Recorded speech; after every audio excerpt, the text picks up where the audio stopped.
Did everybody see the, oh, not yet. Hold on.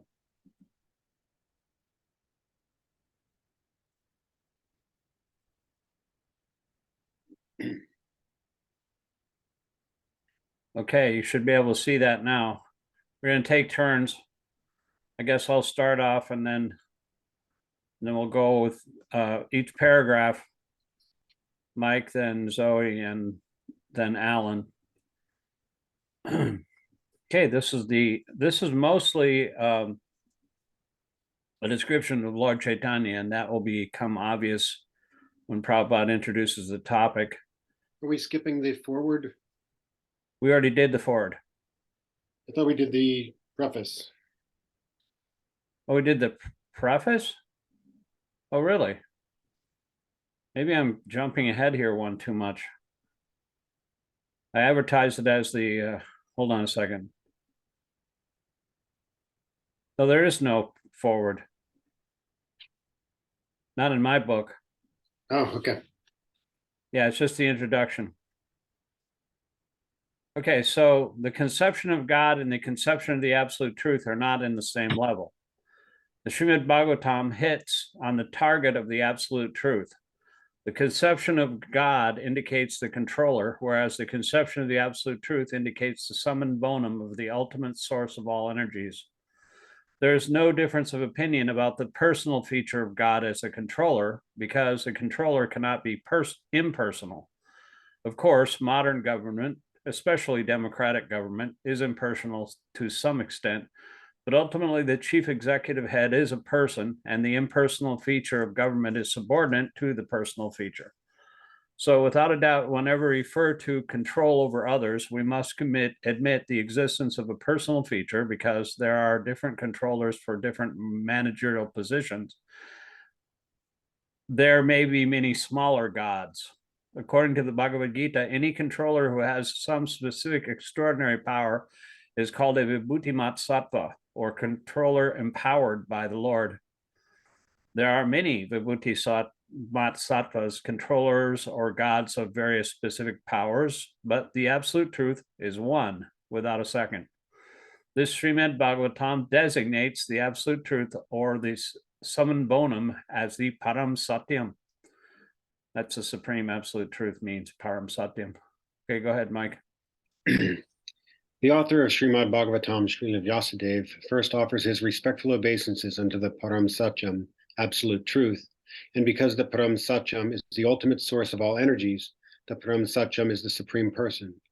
The gods or the controllers are undoubtedly persons, but the Param Satyam, from whom the gods derive powers of control, is the supreme person.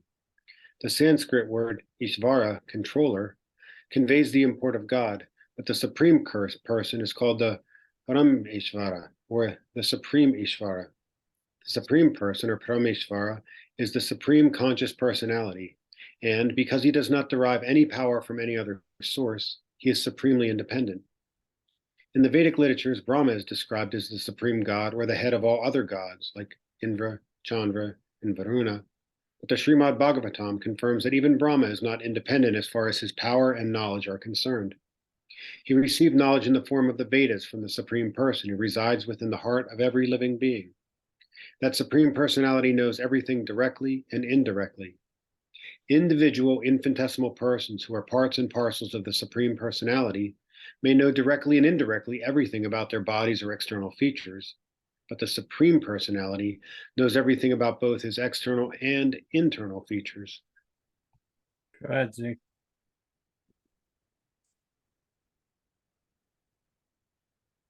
I'm sorry, I couldn't find my unmute. The words Jamati Asaya suggests that the source of all production, maintenance, or destruction is the same supreme conscious person. Even in our present experience, we can know that nothing is generated from inert matter, but inert matter can be generated from the living entity. For instance, by contact with a living entity, the material body develops into a working machine. Men with a poor fund of knowledge mistake the bodily machinery to be the living being, but the fact is that the living being is the basis of the bodily machine.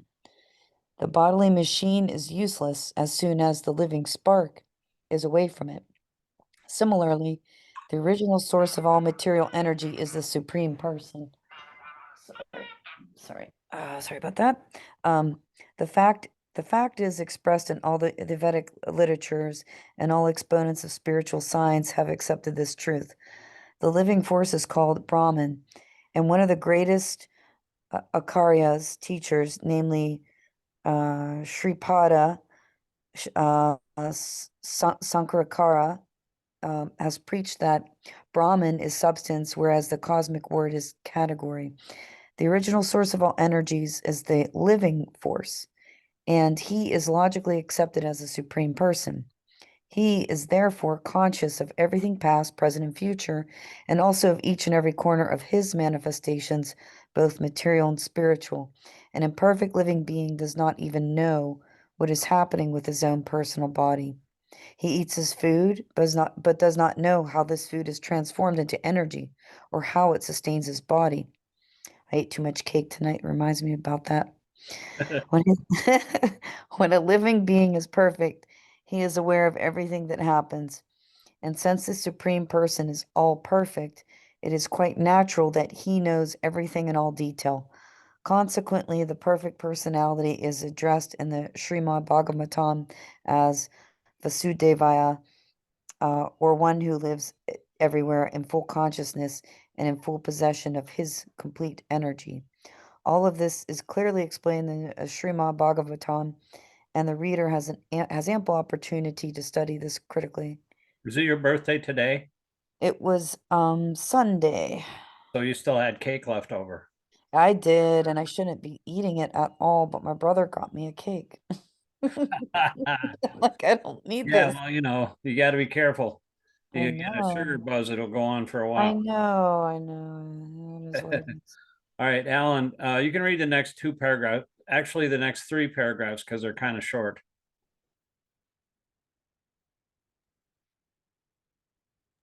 In the modern age, Lord Chaitanya Mahaprabhu preached the Śrīmad-Bhāgavatam by practical demonstration.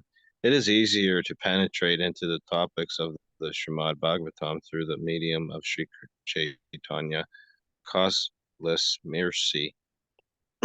Therefore, a short sketch of his life and precepts is inserted in herein to help the reader understand the real merit of Śrīmad-Bhāgavatam.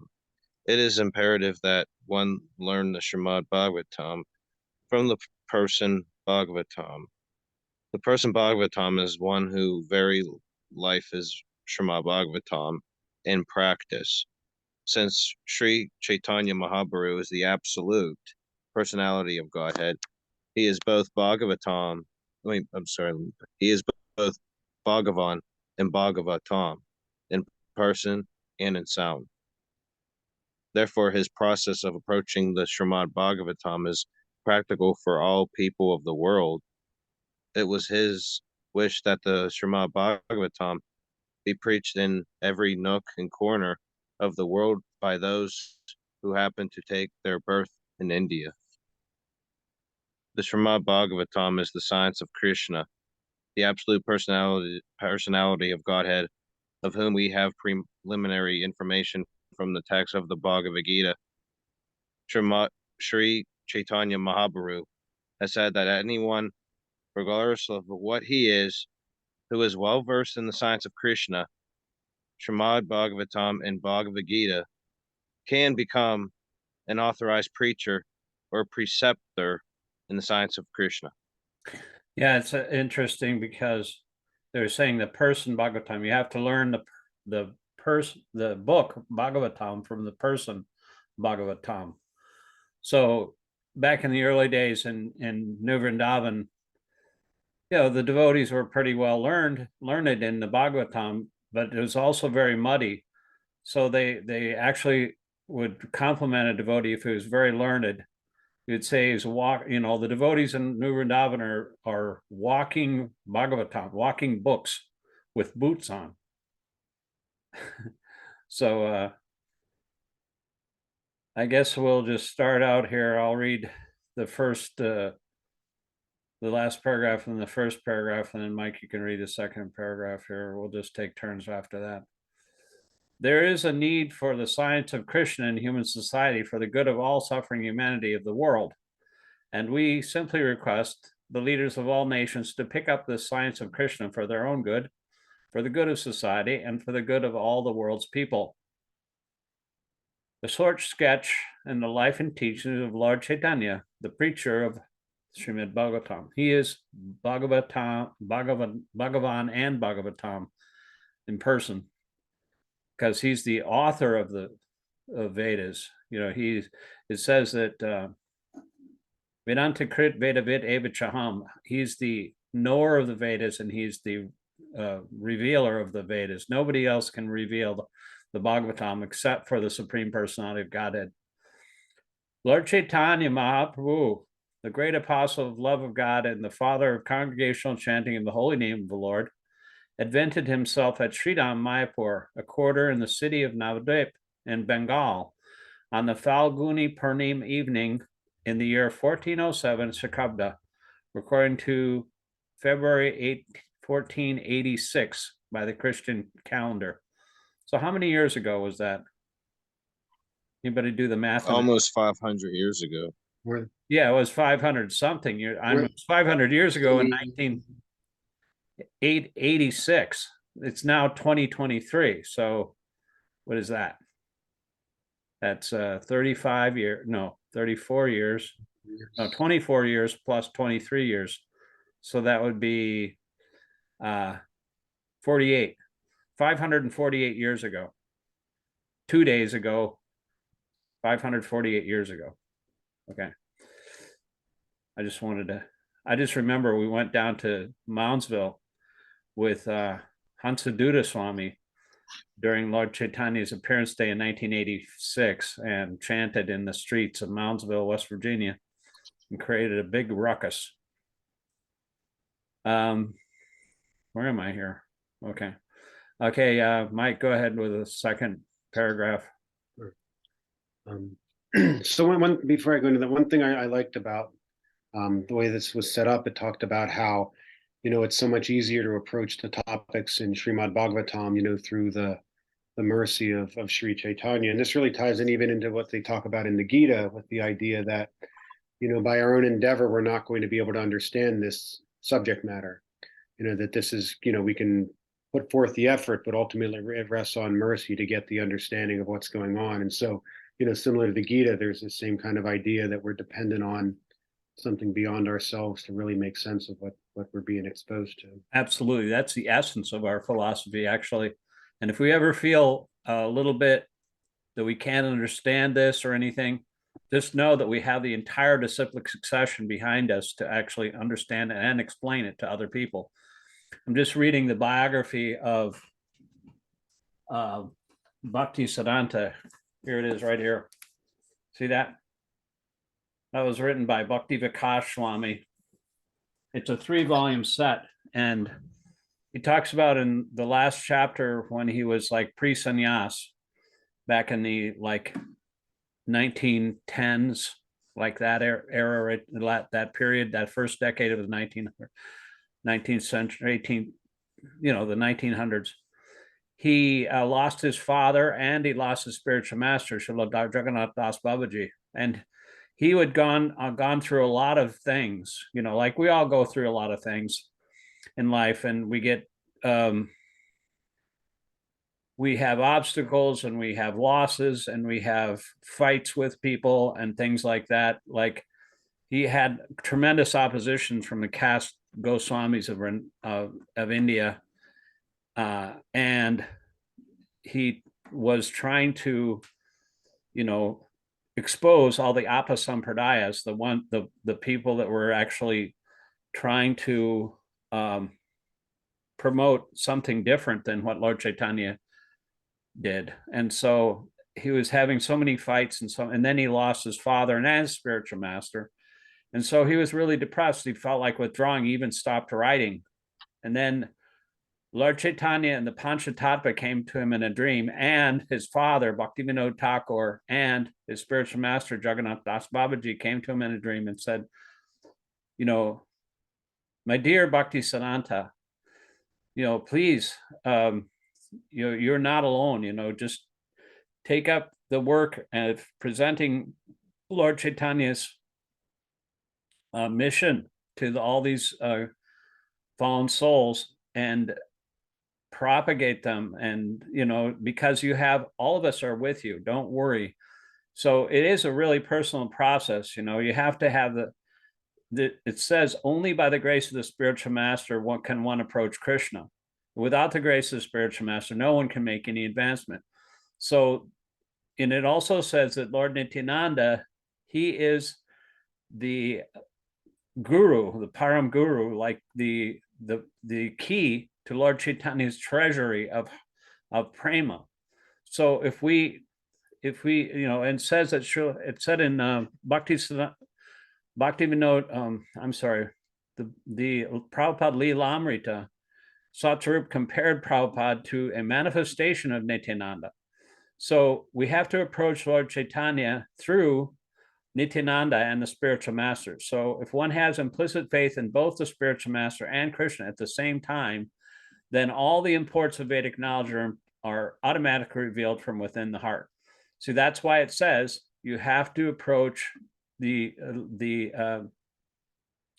teaching, the Śrīmad-Bhāgavatam, through the mercy of Lord Chaitanya. And the way to get the mercy of Lord Chaitanya is to beg Nityananda and the spiritual master for his mercy. Because, Lord Nityananda has the key to Lord Chaitanya's heart. So we have to approach like that through the spiritual master and simultaneously have faith in Chaitanya Mahaprabhu and Krishna. So, Z, you want to go through this next one? Does that satisfy your question there, Mike? Sure, yeah. Do you want me to read here? Oh, are you? Oh, yeah, it's your turn. Go ahead. So referring to Chaitanya, his father, Sri Jagannath Mishra, a learned Brahmana from the district Shalhet, came to Navadvip as a student because at the time Navadvip was considered to be the center of education and culture. He domiciled on the banks of the Ganges after marrying Srimati Shachidev, a daughter of Srila Nilambara Chakravarti, the great learned scholar of Navadvip. Good. So Jagannath Mishra, we'll just take turns. I don't know however long or short the paragraphs are. Jagannatha Mishra had a number of daughters by his wife, Shrimati Sachi Devi, and most of them expired at an early age. Two surviving sons, Sri Visvarupa and Vishvambara, became at last the object of their parental affection.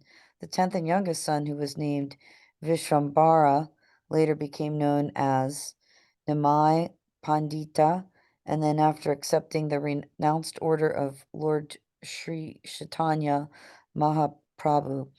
Go ahead and read the second. It's only a sentence long. Okay, Lord Sri Chaitanya Mahaprabhu exhibited his transcendental activities for 48 years and then disappeared from this mortal world in the year 1455 Shakabda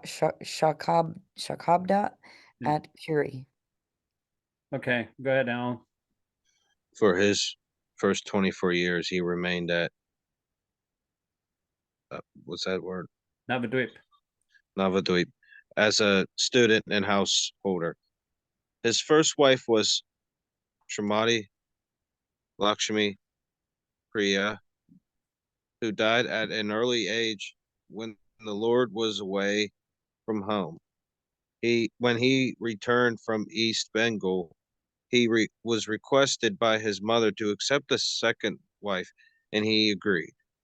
A second wife was Srimati Vishnu Priya Devi, who bore the separation of the Lord throughout her life because the Lord took the order of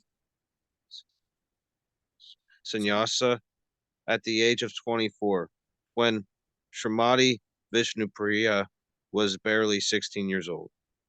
Yeah, his first wife died of a snake bite, and so it also says she died of separation because he was away from home. He was in Gaya at the time because his father had died.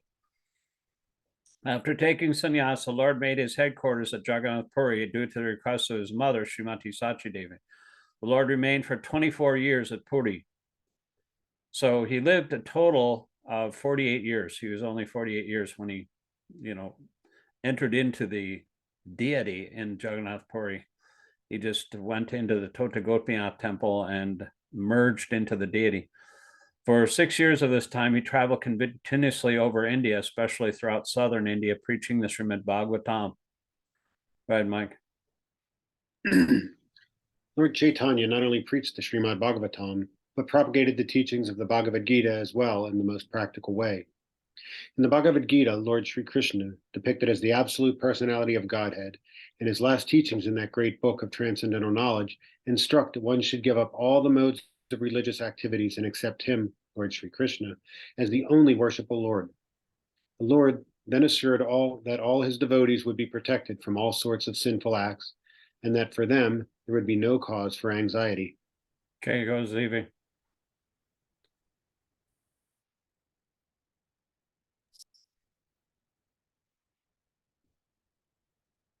Zoe? Okay, sorry, it was not letting me unmute. Okay. Unfortunately, despite Lord Sri Krishna's direct order in the teachings of the Bhagavad Gita, less intelligent people misunderstand him to be nothing but a great historical personality, and thus they cannot accept him as the original personality of Godhead. Such men with a poor fund of knowledge are misled by many non-devotees.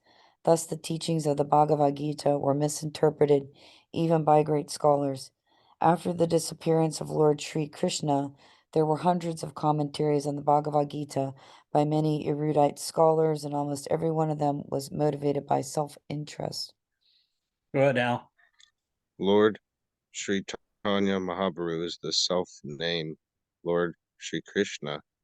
This time, however, he appeared as a great devotee of the Lord in order to preach to all the people in general, as well as to religionists and philosophers, about the transcendental position of Sri Krishna, the primeval Lord and the cause of all causes.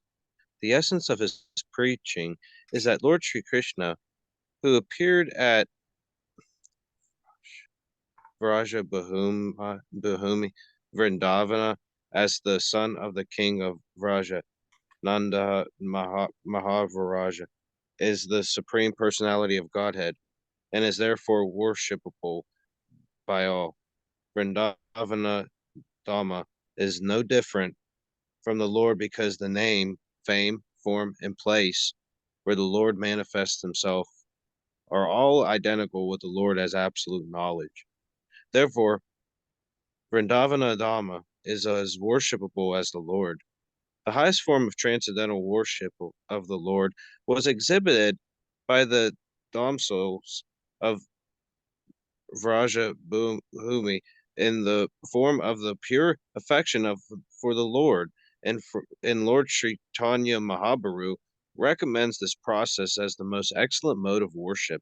He accepts the Śrīmad-Bhāgavatam Bhagavad Purana as the spotless literature for understanding the Lord, and he preaches that the ultimate goal for life for all human beings is to attain the stages of prema, or love of God. Yeah, Lord Chaitanya didn't have anything to do with women.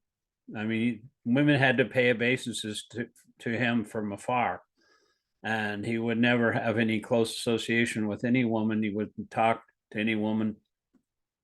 But he recommends the worship of the gopis. The gopis' affection for Krishna, we have to follow in the footsteps of the gopis to actually learn how to selflessly love Krishna.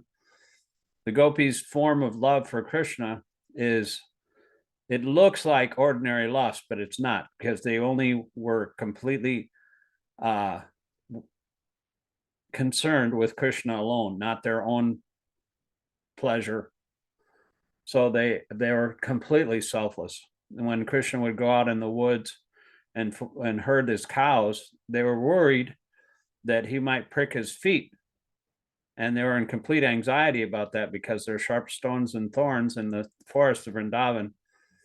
And so, they were constantly thinking about Krishna's only his welfare. One time when he had a headache,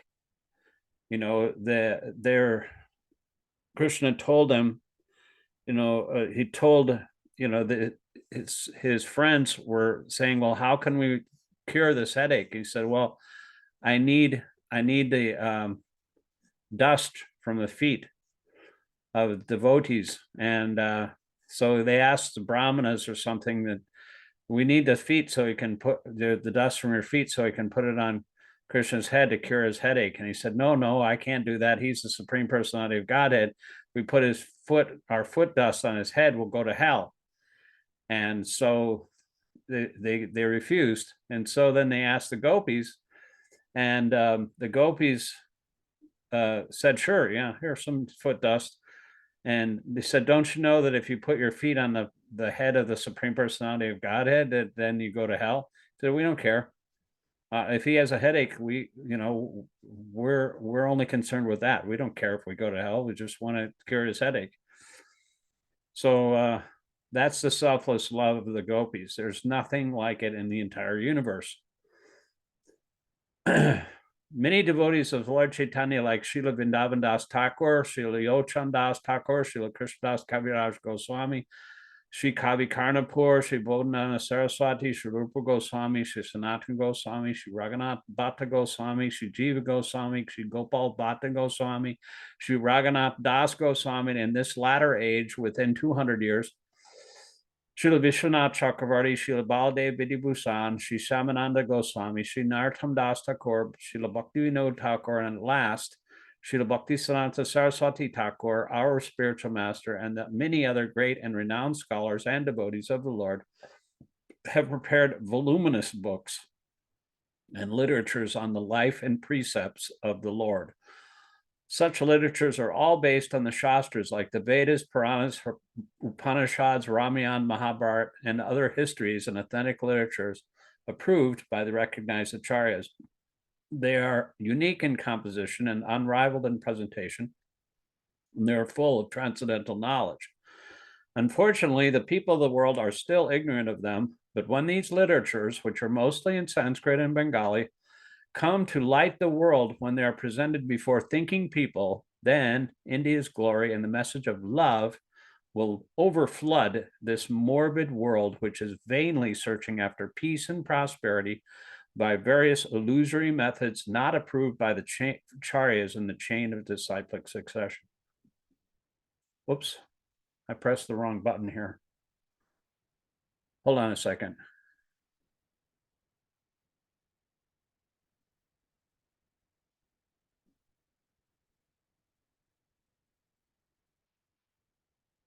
We'll get back to that page in a minute. Okay, can you see that page, Mike? Okay, this next paragraph starts with the readers of this small description. The readers of this small description of the life and precepts of Lord Chaitanya will profit much to go through the books of Srila Vrindavan Das Thakur, Sri Śrīmad-Bhāgavatam, and Srila Krishnadas Kaviraj Goswami, Sri Chaitanya Charitamrita. The early life of the Lord is most fascinatingly expressed by the author of Śrīmad-Bhāgavatam, and as far as the teachings are concerned, they are more vividly explained than in Chaitanya Charitamrita. Now they are available to the English-speaking public in our Teachings of Lord Chaitanya. Okay, Zoe.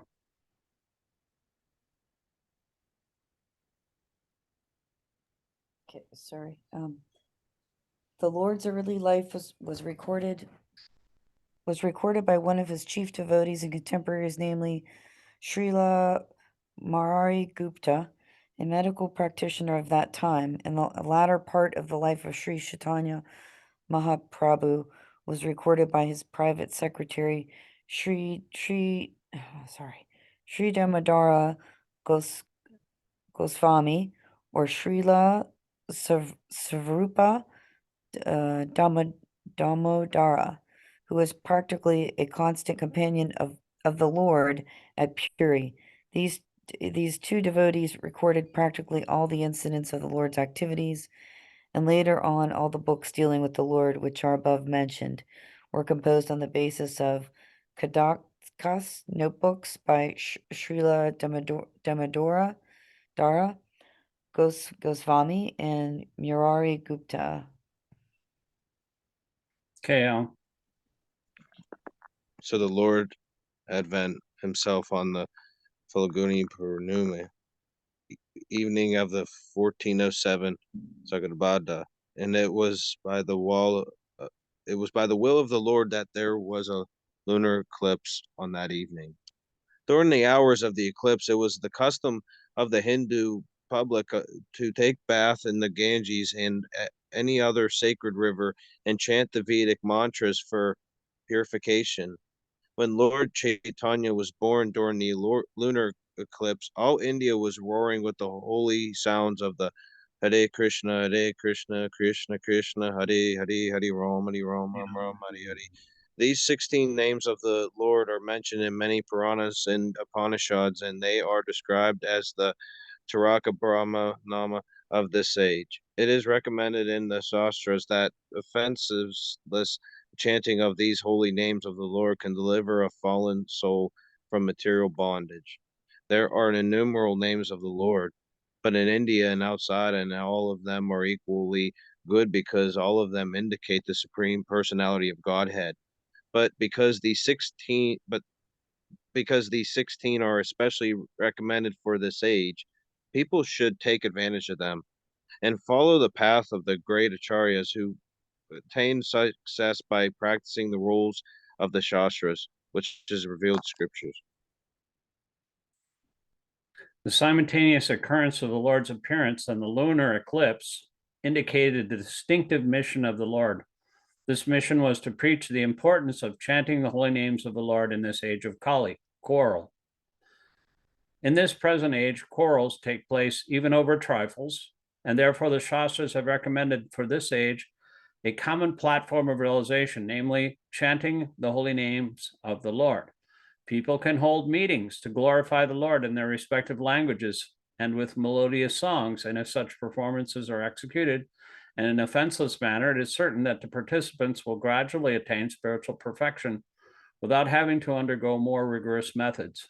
At such meetings, everyone, the learned and the foolish, the rich and the poor, the Hindus and the Muslims, the Englishmen and the Indians, and the Chandalas and the Brahmanas, can all hear the transcendental sounds and thus cleanse the dust of material association from the mirror of the heart.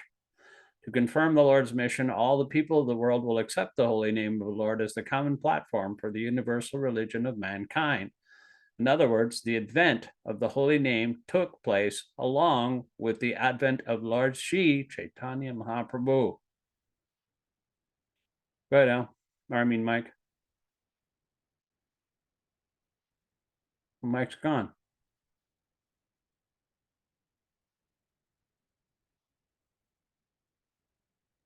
Wonder when Mike went.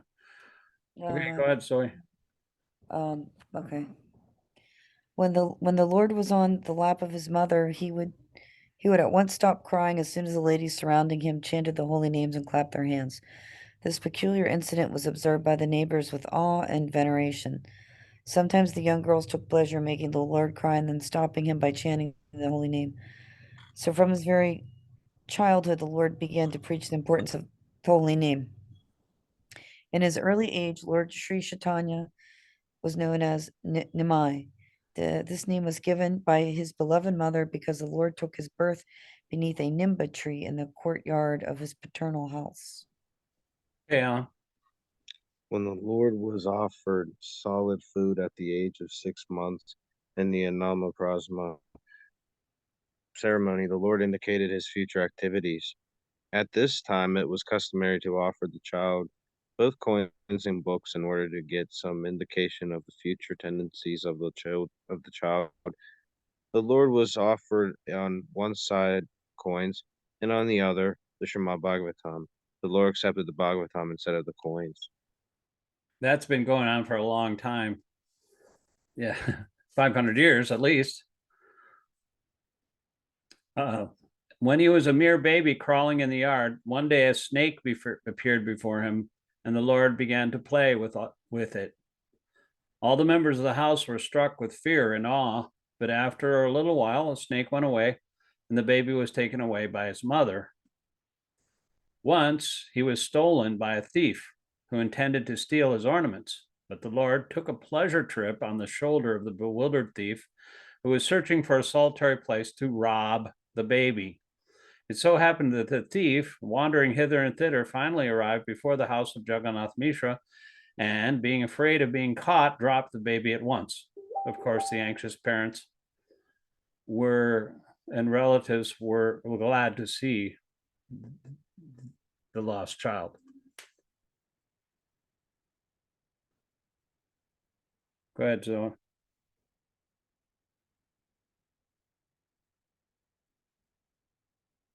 I am muted.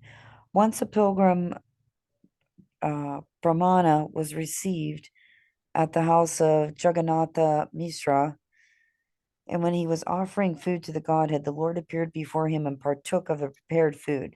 The eatables had to be rejected because the child touched them, and so the Brahmana had to make another preparation. The next time, the same thing happened, and when this happened repeatedly for the third time, the baby was finally put to bed. At about 12 at night, when all the members of the house were fast asleep within their closed rooms, the pilgrim Brahmana offered his specially prepared foods to the deity. And in the same way, the baby Lord appeared before the pilgrim and spoiled his offerings. The Brahmana then began to cry, but since everyone was fast asleep, no one could hear him. At that time, the baby Lord appeared before the fortunate Brahmana and disclosed his identity as Krishna himself. The Brahmana was forbidden to disclose this incident, and the baby returned to the lap of his mother. Sorry, that was kind of funny. Well, it is funny. I mean, he peed on the guy's prasadam before it was offered. Is that what he did? Yes. He's Just a that he supreme spoiled personality. it. It didn't say all that. That happened actually. That Brahmana was actually his eternal servant. And a similar pastime happened with Krishna. And the same Brahmana in his last life, in his other life with Krishna pastimes, he did the same thing. So that's, these pastimes, he didn't, Krishna told him, or Lord Chaitanya told him, you can't tell anybody, because he was playing the part of a devotee, not the part of the Supreme Personality of Godhead. So, because he revealed his actual form as the Supreme Lord to the Brahmana, and he was like crying ecstasy because he had finally seen his personal Lord. And because I think he asked him, you were offering this